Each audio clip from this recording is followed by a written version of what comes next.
I'd say this, Mr. President, our alliances are the foundation stone of American power.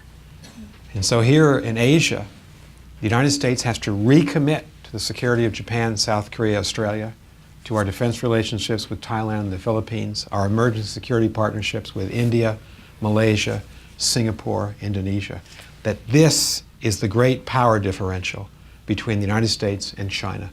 China has no reliable friends in the world.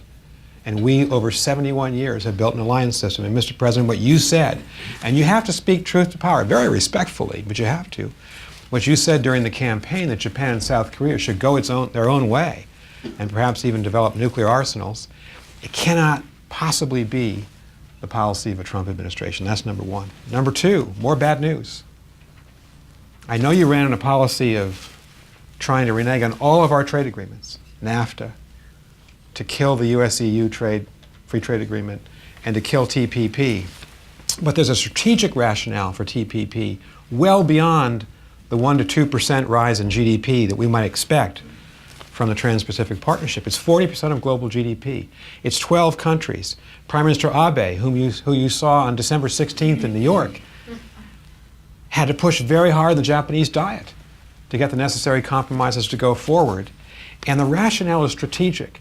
If you want China to be the major dominant trade country in Asia and write the rules of trade, which will be disadvantageous for nearly everyone else in Asia, then kill the TPP.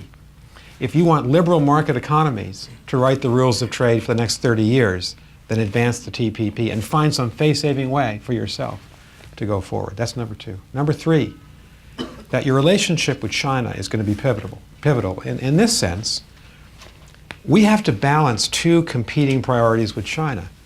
We have to be, in a way, we have to look at China in the next 20 to 30 years as our most important partner in the world of 195 nation states on macroeconomic stabilization, on climate change, on trafficking of human beings, all the big transnational problems.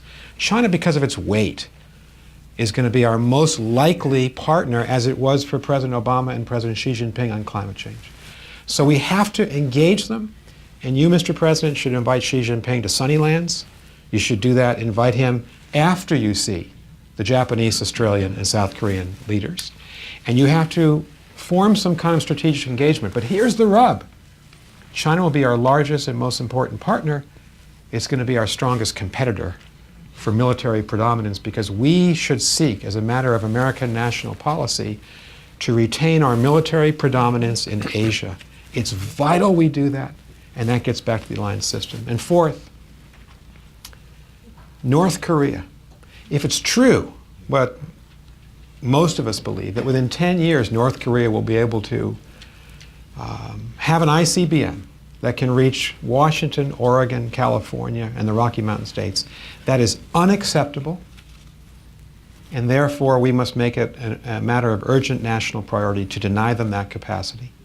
And if that takes sanctioning China for its refusal to put the screws to North Korea, so be it. And that should be your opening line with Xi Jinping. Finally, don't go to Asia first. Go to Europe first. Europe's our largest trade partner. Europe's our largest investor. Europe's our largest collection of allies. Europe is facing much more severe short-term crises in 2017 than our Asian allies. Go to Europe first.